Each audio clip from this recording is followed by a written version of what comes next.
And in order to work together, they need a strong communication. So when I move my hand, cells from my brain send a signal to cell in my muscles to contract.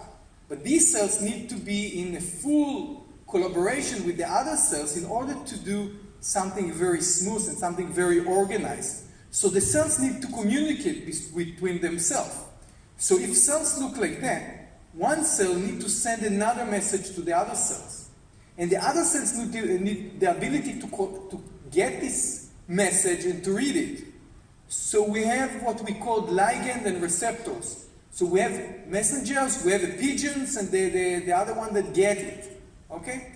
So cannabinoids and endocannabinoids are the messengers. They are the message that one cell is sending. On the other cells, we need receptors to get it. This is in the endocannabinoid system, these are the receptors. So if we look on a cell, okay, he will need to send a message to another cell. So in the endocannabinoid system, the messages will be the cannabinoids, and we have the receptors on other cells.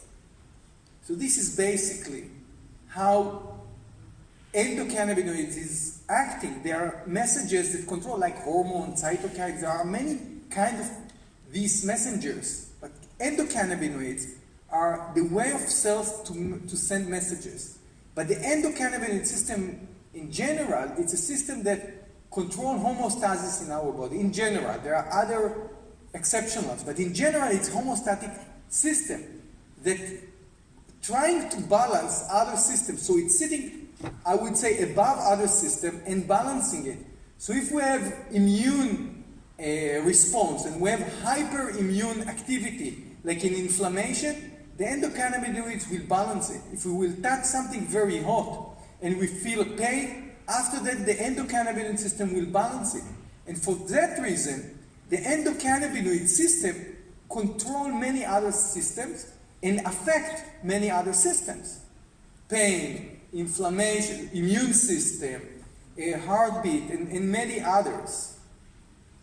But the endocannabinoid system, even though most of you know this image of two receptors, it's much more complicated. We are familiar with many receptors of the endocannabinoid system, not just CB1, CB2, GPR55, GPR8, GPR13, altogether around 30 receptors that I'm familiar with. So if I'm familiar with 30, probably there are 50. And also, these are the ones that got this message. The messengers, the endocannabinoids, we probably, the people here in the audience know anandamide, 2-AG, maybe another one. But again, we are familiar with, in the literature, more than 100. Today in my lab, we have the ability to identify over than 120 endocannabinoids in the blood. And this creates a very complicated actions of which messenger being sent from one cell and which receptors knows what to read on the other cell. Cannabis, as I said, is a unique plant because even though in animals, most of the animals create endocannabinoids, in the plants, it's one of the only plants that create cannabinoids. We call it in the plant phytocannabinoids, just to distinguish it from the animals. So there are 7 or 8 other plants that create cannabinoids, phytocannabinoids, but cannabis creates a variety, a big variety of cannabinoids, over than 100 phytocannabinoids, which I don't familiar with any other plants that can do it. And actually, on the cannabis, there are like small hairs called trichomes. On the base of the trichomes, there is a specific cell that creates most of these cannabinoids. Why the plant needs so much cannabinoids? It's a good question. We can discuss it, but this is a fact. And because the plant creates this molecule, cannabinoids, so again, we're familiar with THC, CBD, maybe CBG, CBN, but in fact, we are familiar in my lab at least in 10 different families of, just a moment, it should be prettier. Oh. Okay. We're familiar with at least 10 families of phytocannabinoids, altogether around 140 phytocannabinoids in the plant. So the plant actually is mimicking the action of the endocannabinoids that we have on our body. It will bind these receptors. But if to complicate the story, and I guess most of you know, it's not just the cannabinoids. We have also terpenes, the Nadav Eyal will speak about them after me, and we have flavonoids that are all act on our body and our system. And cannabis, it's not one plant. It's a variety of plants. It's a family of plants, which you have many strains or cultivars. I don't know how to call them. Botanically, they are not different strains. But we have many types of plants that every one of them will contain different cannabinoids, different pattern of cannabinoids. So if you look on the sites of the companies in Israel and also abroad, you will see usually two major cannabinoids, THC and CBD. But as I explained you, this is the tip of the iceberg. We have 140 cannabinoids, we have terpenes, we have flavonoids.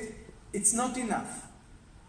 So in order to understand how these work, in the beginning we had to develop a method, first of all, to analyze all these compounds in the cannabis and in the blood. So the endocannabinoids and the phytocannabinoids. So just to show you, and I'm sorry that 95% of you already saw that already.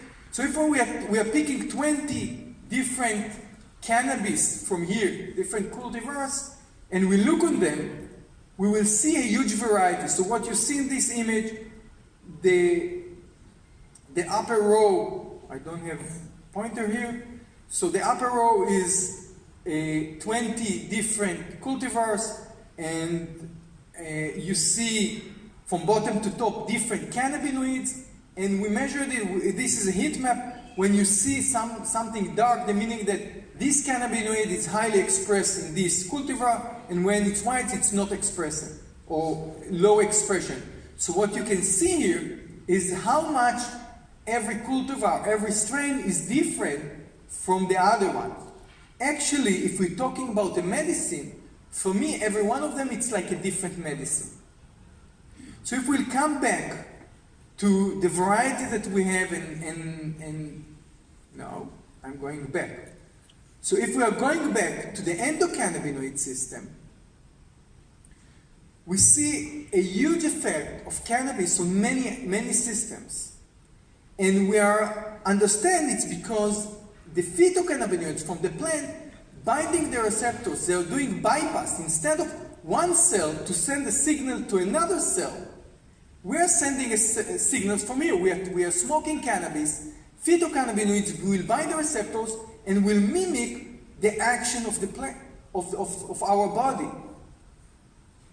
So, as you know, in cannabis, we are talking about an entourage effect. Something that is bigger than using one compound. And if you will read the paper of Rafi Meshulam and Ben Shabbat, Professor Ben Shabbat and Professor Rafi Meshulam from 1997, I think, and then a year after a paper by Ethan Russo, what they're saying, okay, one compound of phytocannabinoids is not enough in order to bind the receptors and activate it. They call it the entourage effect, the Pamalia effect, the familia effect. Okay? So one compound is not enough, but if they are coming as a group, they are strong enough to activate the receptors. I'm usually using this metaphor, and most of you Israelis here, you will understand me. When you're going on the beach in Netanya and a small arse, how you translate arse? I don't know. No? Don't bother. Don't bother, okay. A small, I now don't want to say things that I will regret on. So, don't. Okay, a small guy coming to you, started to push you and to curse you, he can't bother you. But if he comes with his familia effect, then you're in a big problem, okay? So it's a nice story. But it's not working like that in biology. Because it's not that you need a lot of ligand in order to activate one receptors. Actually, we call the ligand and the receptors, we call it the key and the lock, because there is a fit between the ligand, between the messenger and the receptor that's getting it. And if there is not a perfect fit, he cannot activate it. So we call it the lock and the key principle.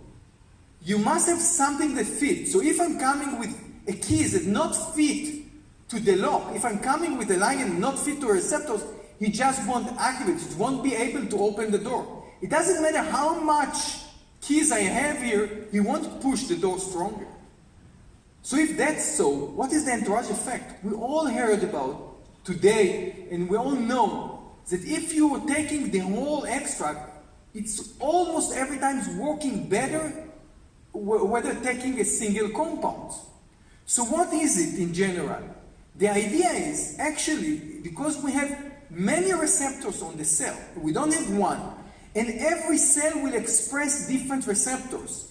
And neuron cells will express 6 receptors, and a skin cell will express different receptors. And then in our body, there is a specific activation. So if we are walking near a barbecue and we're smelling, so one small molecule from the burning meat will enter our nose, will go to our olfactory system, will signal to the neurons, will secrete one specific endocannabinoid to a cell near him that will bind one cannabinoid, so it's not 1,000, but from the same one. And then we activate these receptors to create appetite. This is the reason when we are moving near a barbecue, it's increase our appetite. But when we smoke cannabis, it's a lot of molecules that binding a lot of receptors, and actually we are getting a complicated action. We're not activating one receptor with a one ligand. We're activating a whole planarium, and it's dependent on which cannabis we're using, which cannabinoids we have there, and which receptors we will have on the cells. And for that reason, if we have a different pattern of cannabinoids affect different, we will feel it different. But also the entourage effect is because we are getting a complicated action. It's not a synergy. Don't make a mistake. It's not 1 and 1 is 3.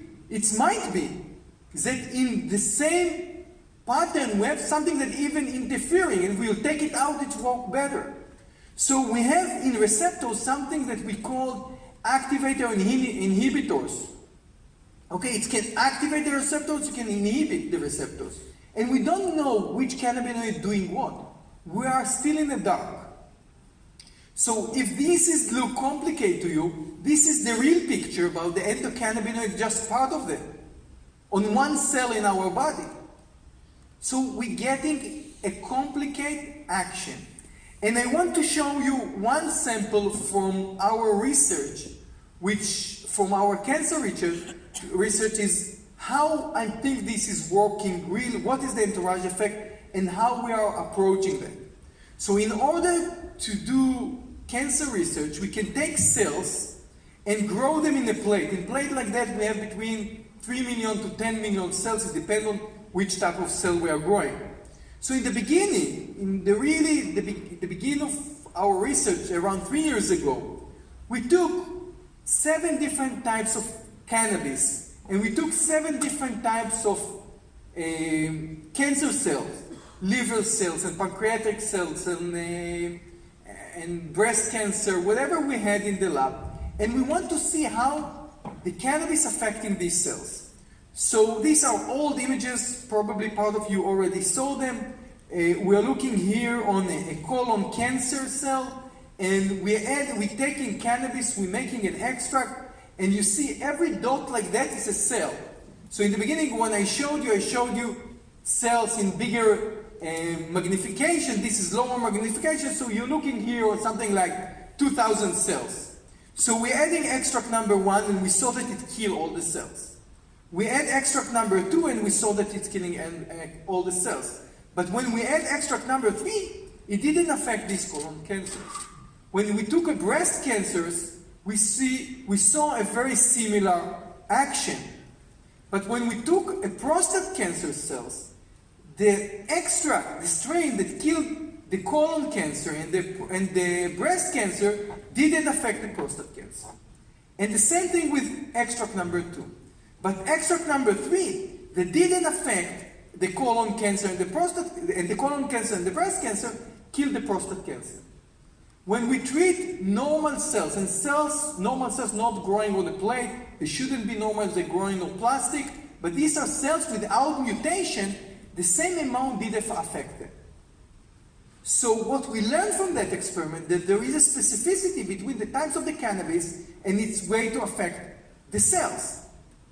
So in order to learn better what we can do, we can grow these cells not in plate like that, in plate that have many holes in them.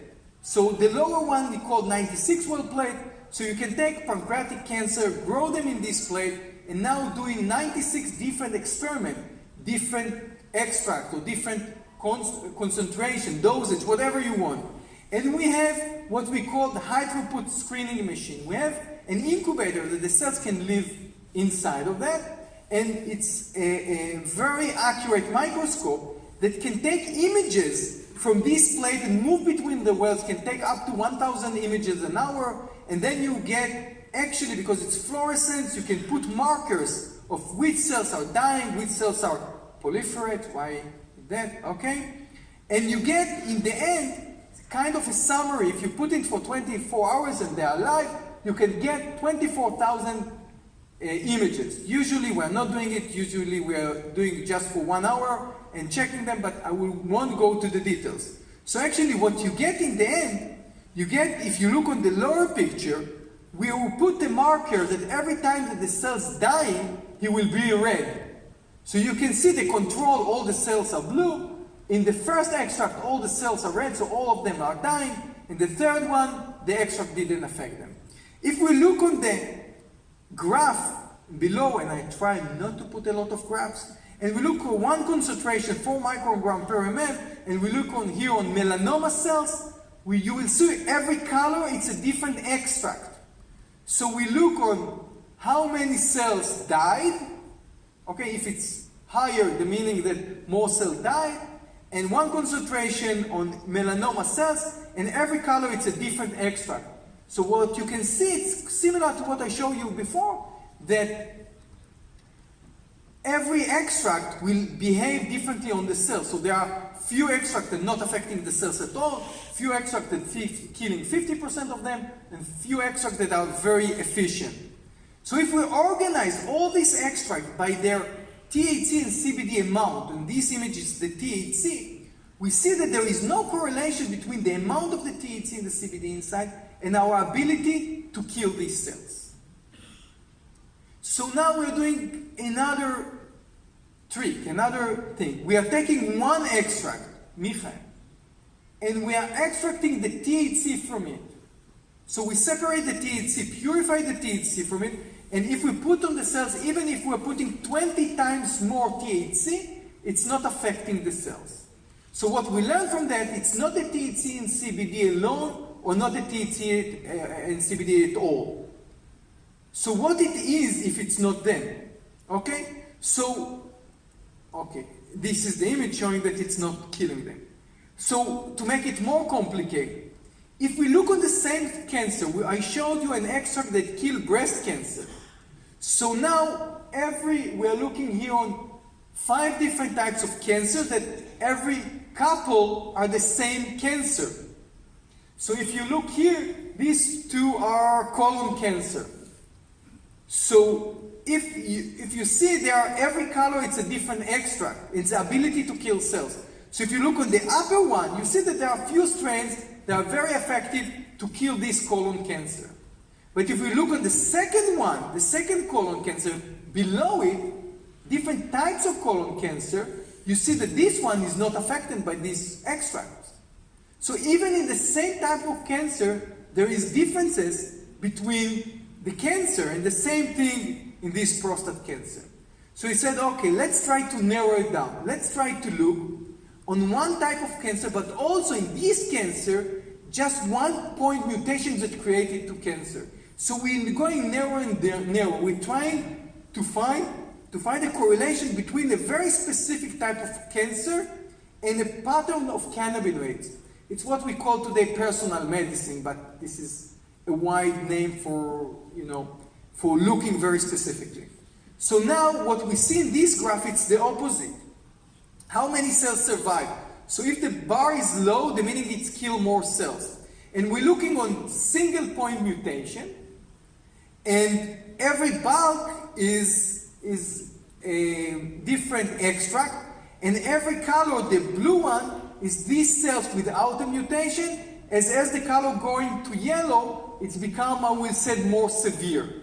Okay, so we actually look on gradient, breast cancer, I think, which are the first one, the blue one, is without mutation, this mutation is more and more severe. So you can see that CAN8 didn't affect these cells, the control and the one with the mutation. But we are checking more and more and more extract until we find one with a full correlation to the mutation, to how this mutation acts. And when we find something like that, we started to do all the cell biology that we know how to do. We prove that what we see is right. We're trying to do controls to rescue this mutation, whatever. And when we agree with ourselves that what we see is real, that this specific extract is affecting these cells because of this mutation, now we will take it to mice model. We will show that it's decreased. The tumors you see on the upper line, it's tumors without treatments. On the lower one is tumors with mutation. This is from leukemia. And when we see all of this and we prove that this is real and we repeat the experiment, now we will ask ourselves, do we need the whole extract, the entourage effect, all the compounds, or do we need 1, 3, 5? What I want to see is the minimum compounds that are doing the maximum effect. I don't care if it's 1, 5, or all of them, but I want to know. So how are you doing it? You're taking the whole extract, whole cannabinoids, terpenes, and flavonoids, and now you separate them. You run them on a machine, HPLC preparative, and you fractionate it. You dissect it. You set to the machine the first 25, put in the first vial. The second one, put in the second one. The third 25, we separate them to 25, 25, 25, 25. And we're going back to the cell, to the mice, it doesn't matter what we are doing, and we look which one is affecting the cells.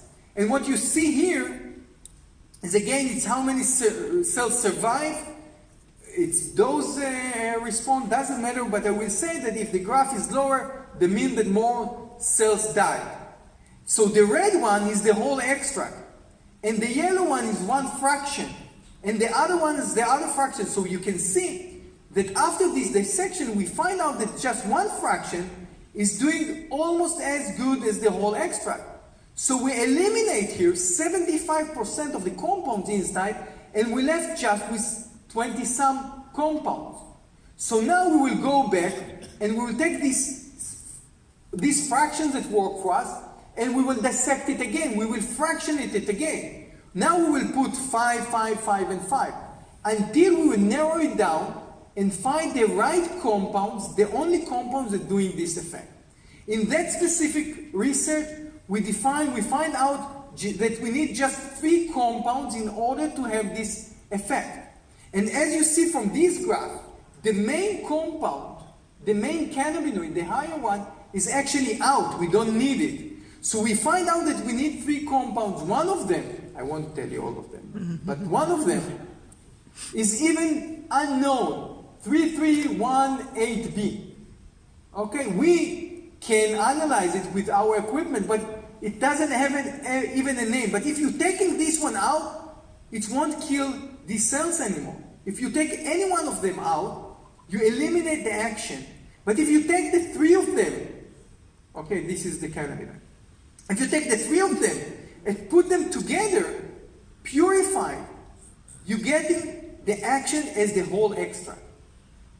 So is it entourage effect? Is it a complicated action? I don't know.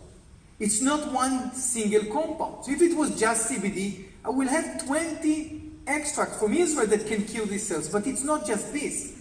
You need a kind of combination in order to affect these cells. And this is for me kind of a proof of concept. It's not that I need everything. I don't need 100 to push those receptors.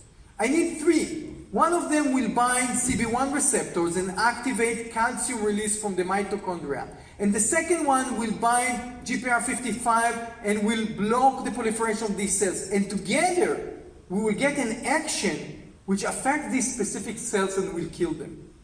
And this is one sample from our cancer research. I can give another samples very similar from neuro research, from epilepsy, that if you're taking every bar here, it's a different extract. And I won't go to the details because my talk is already too late, I think, too long. So, but I will say what we see here on mice, how cannabis affects seizures.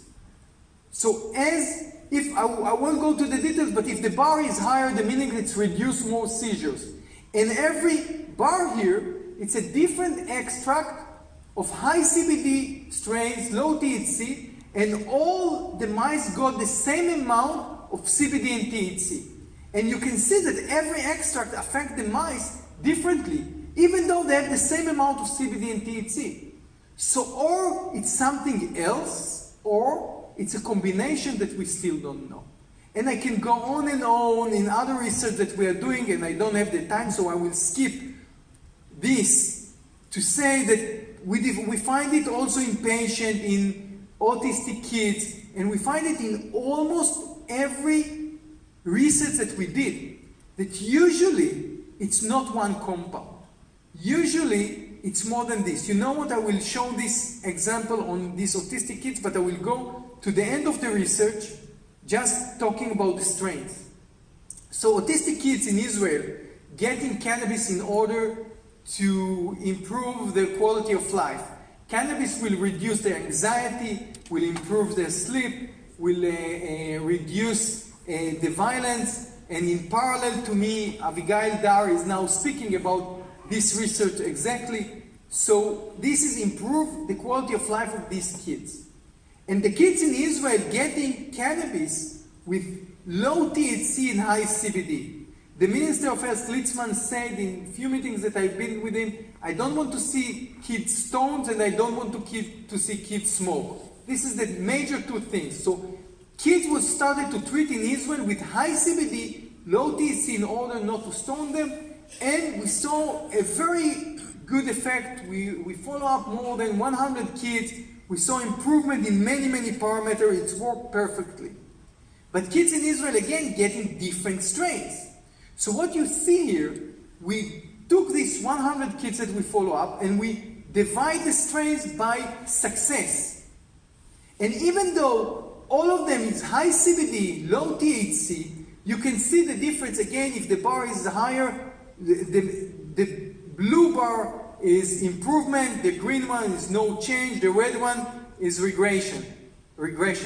So you and how if it's taller, the meaning it's higher success. So you can see that there is one strain that was the best one, and then there is reduction of success. Even though they have the same amount of CBD, they have different success. And the last bar is purified CBD. 17 kids got purified CBD, and we see that it didn't affect them.